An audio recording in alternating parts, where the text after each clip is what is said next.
സുഹൃത്തുക്കളെ നമസ്കാരം. JP ടോക്സിലേക്ക് എല്ലാവർക്കും സ്വാഗതം.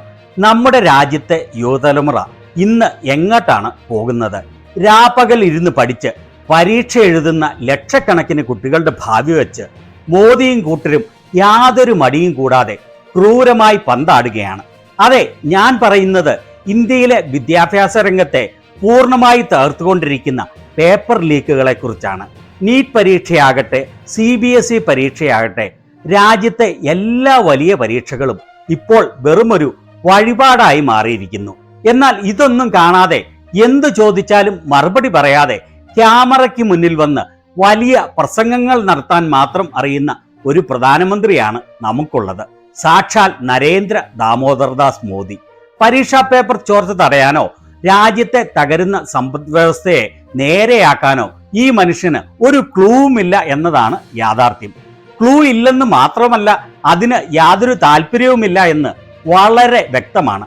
എന്നാൽ ഈ അനീതിക്കെതിരെ ശക്തമായ ശബ്ദവുമായി മുന്നോട്ട് വന്നിരിക്കുകയാണ് രാഹുൽ ഗാന്ധിയും കോൺഗ്രസ് പാർട്ടിയും. മോദി സർക്കാരിന്റെ പരാജയങ്ങൾ ജനങ്ങൾക്ക് മുന്നിൽ തുറന്നു കാട്ടാൻ അവർ ഇപ്പോൾ ഒരു വലിയ രാജ്യവ്യാപക പ്രക്ഷോഭത്തിന് തുടക്കം കുറിച്ചിരിക്കുകയാണ്. ഇതിന്റെ കാര്യങ്ങളൊക്കെ നമുക്ക് വ്യക്തമായി കാണുകയും അവലോകനം ചെയ്യുകയും ചെയ്യാം. ചാനൽ ഇഷ്ടപ്പെടുന്ന സബ്സ്ക്രൈബ് ചെയ്യാത്തവർ സബ്സ്ക്രൈബ് ചെയ്യാൻ മറക്കല്ലേ. ദേശീയ തലത്തിൽ കോൺഗ്രസ് ആരംഭിക്കുന്ന ഈ വലിയ ജനകീയ പ്രക്ഷോഭത്തിന്റെ ലക്ഷ്യങ്ങളെക്കുറിച്ചും അതിന്റെ പ്രാധാന്യത്തെക്കുറിച്ചും വ്യക്തമാക്കുന്ന ഒരു വീഡിയോ കോൺഗ്രസ് പാർട്ടി പുറത്തുവിട്ടിട്ടുണ്ട്. അത് നമുക്കൊന്ന് കണ്ടു നോക്കാം. The Indian National Congress is set to launch a nationwide movement to stand with India's students and youth. The first phase will focus on paper leaks, exam irregularities, unemployment, and the Modi government's betrayal of young Indians' aspirations.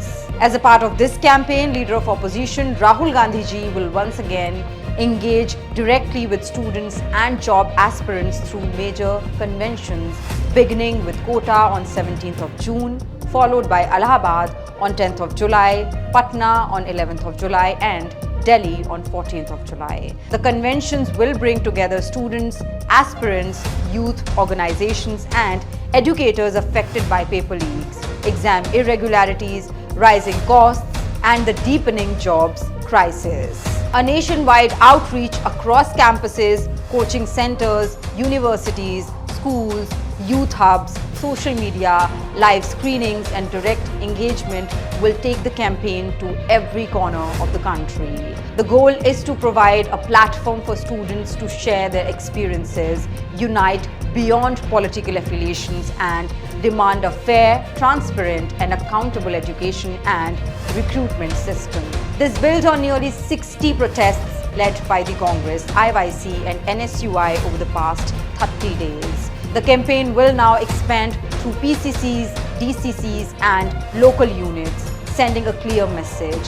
The aspirations of young Indians cannot be sacrificed to corruption, incompetence, and political indifference.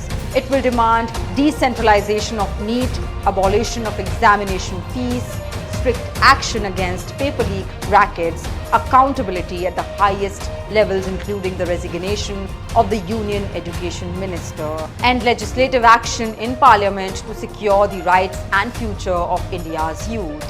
This struggle will continue until justice is delivered. കഴിഞ്ഞ 12 വർഷമായി India നേരിടുന്ന ഏറ്റവും വലിയ പ്രതിസന്ധികൾ എന്തൊക്കെയാണെന്ന് അറിയാമോ? അതിരൂക്ഷമായ തൊഴിലില്ലായ്മ, നടുവൊടിക്കുന്ന വിലക്കയറ്റം, തകരുന്ന രാജ്യത്തെ സാമ്പത്തിക രംഗം, നമ്മുടെ യുവാക്കൾക്ക് ജോലിയില്ല. ഇനി തട്ടിയും മുട്ടിയും വല്ല ജോലിയും കിട്ടിയവർക്കാകട്ടെ ജീവിതം തട്ടിമുട്ടി മുന്നോട്ട് കൊണ്ടുപോകാനുള്ള കൂലി പോലും ലഭിക്കുന്നില്ല.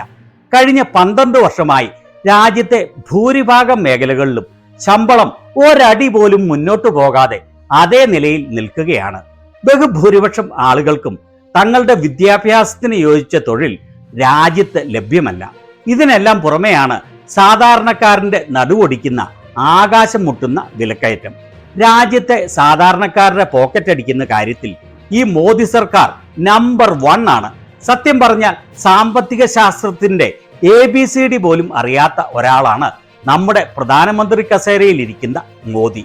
അദ്ദേഹത്തിന് താല്പര്യം രാജ്യത്തിന്റെ സമ്പദ് വ്യവസ്ഥ വളർത്താനല്ല, പകരം ഇൻസ്റ്റാഗ്രാമിൽ റീലുകൾ ഉണ്ടാക്കാനും ക്യാമറയ്ക്ക് മുന്നിൽ ഫോട്ടോയ്ക്ക് പോസ് ചെയ്യാനും വിദേശയാത്രകൾ നടത്താനും എപ്പോഴും തെരഞ്ഞെടുപ്പ് പ്രചാരണങ്ങളിൽ മുഴുകി നടക്കാനും മാത്രമാണ്. വെറും പണക്കൊഴുപ്പും ഗുണ്ടാബലവും പൊള്ളയായ വാഗ്ദാനങ്ങളും, അതായത് ജുംലകളും വെച്ച് അധികാരം എങ്ങനെ നിലനിർത്താം എന്ന് മാത്രമാണ് മോദിയും കൂട്ടരും ചിന്തിക്കുന്നത്. സാധാരണക്കാരായ ജനങ്ങളോടോ പാവപ്പെട്ട ഇന്ത്യൻ വിദ്യാർത്ഥികളോടോ ഇവർക്ക് യാതൊരുവിധ പ്രതിബദ്ധതയുമില്ല. ഇതിന്റെ ഏറ്റവും വലിയ തെളിവാണ് തുടർച്ചയായ പരീക്ഷാ ചോർച്ചകളും പരാജയങ്ങളും ഉണ്ടായിട്ടും ഒന്നിനും കൊള്ളാത്ത തന്റെ വിദ്യാഭ്യാസ മന്ത്രി ധർമ്മേന്ദ്ര പ്രധാനെ മാറ്റാൻ മോദി ഇതുവരെ തയ്യാറാകാത്തത്. സ്വന്തം മന്ത്രിയുടെ ഈ കഴിവുകേട് രാജ്യത്തെ ലക്ഷക്കണക്കിന് യുവാക്കളുടെ ഭാവിയെയാണ് ഇല്ലാതാക്കുന്നത്. സത്യം പറഞ്ഞാൽ മോദിക്ക് ചേർന്ന വിദ്യാഭ്യാസ മന്ത്രിയാണ് ധർമ്മേന്ദ്ര പ്രധാൻ എന്ന് സമ്മതിക്കേണ്ടി വരും. അങ്ങനെയുള്ള സാഹചര്യത്തിൽ മോദി അയാളെ മാറ്റാൻ തയ്യാറാവുമോ അല്ലേ? പക്ഷേ മോദിയും കൂട്ടരും ഒരു കാര്യം ഓർക്കണം, ഇത് പഴയ രാഹുൽ ഗാന്ധിയല്ല. ഇപ്പോൾ പൂർണ്ണമായും റീചാർജായ പുതിയൊരു രാഷ്ട്രീയ ശൈലിയുള്ള ഒന്നൊന്നര രാഹുൽ ഗാന്ധിയെയാണ് നമ്മൾ കാണുന്നത്. ചിതറിക്കിടന്ന പരസ്പരം ഭിന്നിച്ചു നിന്ന പ്രതിപക്ഷ പാർട്ടികളെയെല്ലാം ഒന്നിച്ചു നിർത്തി ഇന്ത്യ സഖ്യം ഇപ്പോൾ വലിയൊരു ശക്തിയാക്കി മാറ്റിയത് അദ്ദേഹത്തിന്റെ നിശ്ചയദാർഢ്യമാണ്. ഇന്ന് ഇന്ത്യയിൽ സാധാരണക്കാരായ ജനങ്ങളെക്കുറിച്ചോർത്ത് വിഷമിക്കുന്ന, അവർക്കായി സംസാരിക്കുന്ന ഒരേ ഒരു നേതാവ് രാഹുൽ ഗാന്ധിയാണ്. മോദി എങ്ങനെയാണ് ഇന്ത്യൻ സമ്പദ് വ്യവസ്ഥയെ തകർത്തതെന്ന്, വിദ്യാർത്ഥികളുടെ ഭാവി കൊണ്ട് കളിക്കുന്നത്, പന്താടുന്നത് എന്ന് അദ്ദേഹം നിരന്തരം ജനങ്ങളുടെ മുന്നിൽ വിളിച്ചു പറയുന്നു. രാജ്യത്തെ ഭരണഘടനാ സ്ഥാപനങ്ങളെയും കോടതികളെയും ഇലക്ഷൻ കമ്മീഷൻ പോലെയുള്ള സ്വതന്ത്ര ഏജൻസികളെയും BJP എങ്ങനെയാണ് തങ്ങളുടെ അധികാരം ഉപയോഗിച്ച് വിഴുങ്ങുന്നത് എന്ന് തുറന്നു കാട്ടാൻ രാഹുൽ ഗാന്ധി ഇപ്പോൾ വലിയൊരു ഓൾ ഇന്ത്യ മൂവ്മെന്റ് തന്നെയാണ് പ്ലാൻ ചെയ്തിരിക്കുന്നത്. ജനാധിപത്യത്തിന്റെ കാവലാളാകേണ്ട സ്ഥാപനങ്ങളെ മോദി സർക്കാർ എങ്ങനെ സ്വന്തം ആവശ്യത്തിനായി ഉപയോഗിക്കുന്നു എന്ന് രാജ്യത്തെ ജനങ്ങൾക്ക് മുന്നിൽ അദ്ദേഹം വിചാരണ ചെയ്യും. ഈ ഒരു വലിയ പോരാട്ടത്തിന്റെ ഭാഗമായാണ് രാഹുൽ ഗാന്ധിയുടെ നേതൃത്വത്തിൽ ലക്ഷക്കണക്കിന് വിദ്യാർത്ഥികളെയും അധ്യാപകരെയും അണിനിരത്തിക്കൊണ്ട് ഒരു വലിയ പാൻ ഇന്ത്യ പ്രക്ഷോഭത്തിന് തീയതി കുറിച്ചിരിക്കുന്നത്. ഇതിന്റെ കൃത്യമായ ഷെഡ്യൂൾ പുറത്തു വന്നിട്ടുണ്ട്. ജൂൺ 17-ന് കോട്ടയിലെ വിദ്യാർത്ഥി കൺവെൻഷനോടെയാണ് ഈ വൻ ക്യാമ്പയിൻ ആരംഭിക്കുന്നത്.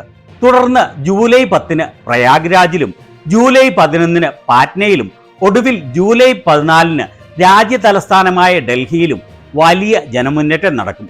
ഈ പ്രക്ഷോഭത്തിന്റെ വാർത്തകൾ മൂടിവെക്കാൻ സാധാരണയായി ഗോദി മീഡിയകൾ പരമാവധി ശ്രമിക്കാറുണ്ട്. എന്നാൽ ഇത്തവണ വലിയ ജനരോഷം ഭയന്ന് അവർക്ക് അതിന് കഴിഞ്ഞിട്ടില്ല. സർക്കാരിന്റെ താല്പര്യങ്ങൾ മാത്രം സംരക്ഷിക്കാറുള്ള വാർത്താ ഏജൻസിയായ ANI പോലും ഈ വാർത്ത രാജ്യവ്യാപകമായി റിപ്പോർട്ട് ചെയ്യാൻ നിർബന്ധിതരായിരിക്കുകയാണ്. Congress general secretary KC Venugopal പറഞ്ഞ കാര്യങ്ങൾ അവർക്ക് ഔദ്യോഗികമായി ട്വീറ്റ് ചെയ്യേണ്ടി വന്നു. കോട്ടയിലും ഡൽഹിയിലും നടക്കുന്ന വിദ്യാർത്ഥി കൺവെൻഷനുകളിൽ പരീക്ഷാ തട്ടിപ്പുകളിൽ ഇരയായ വിദ്യാർത്ഥികളും ഉദ്യോഗാർത്ഥികളും യുവജന സംഘടനകളും വൻതോതിൽ അണിനിരക്കുമെന്ന് അവർക്ക് തന്നെ രാജ്യത്തോട് പറയേണ്ടി വന്നിരിക്കുന്നു. സുഹൃത്തുക്കളെ, ക്യാമറയ്ക്ക് മുന്നിൽ പോസ്റ്റ് ചെയ്യാനും വിദേശയാത്രകൾ നടത്താനും കാണിക്കുന്ന താല്പര്യം രാജ്യത്തെ വിദ്യാർത്ഥികളുടെയും യുവാക്കളുടെയും പ്രശ്നങ്ങൾ പരിഹരിക്കാൻ മോദി കാണിക്കുന്നില്ല എന്നത് ലജ്ജാകരമാണ്. എന്നാൽ പാർലമെന്റിലും തെരുവിലും ഭയമില്ലാതെ പോരാടുന്ന രാഹുൽ ഗാന്ധിയും കോൺഗ്രസും ഇന്ന് ഈ രാജ്യത്തെ ജനങ്ങൾക്ക് വലിയൊരു പ്രതീക്ഷയാണ് നൽകുന്നത്. ഈ വരുന്ന ജൂൺ 17 മുതൽ ആരംഭിക്കുന്ന ഈ വലിയ വിദ്യാർത്ഥി മുന്നേറ്റം മോദി സർക്കാരിന്റെ അഹങ്കാരത്തിനുള്ള ശക്തമായ മറുപടിയായിരിക്കും എന്നതിൽ യാതൊരു സംശയവുമില്ല. ഈ വിഷയത്തിൽ നിങ്ങളുടെ അഭിപ്രായങ്ങൾ എന്താണ് എന്ന് താഴെ കമന്റ് ചെയ്യാൻ മറക്കല്ലേ. വീഡിയോ ലൈക്ക് ചെയ്യാനും നിങ്ങളുടെ സുഹൃത്തുക്കൾക്ക് ഷെയർ ചെയ്യാനും മറക്കരുത്. നന്ദി, നമസ്കാരം.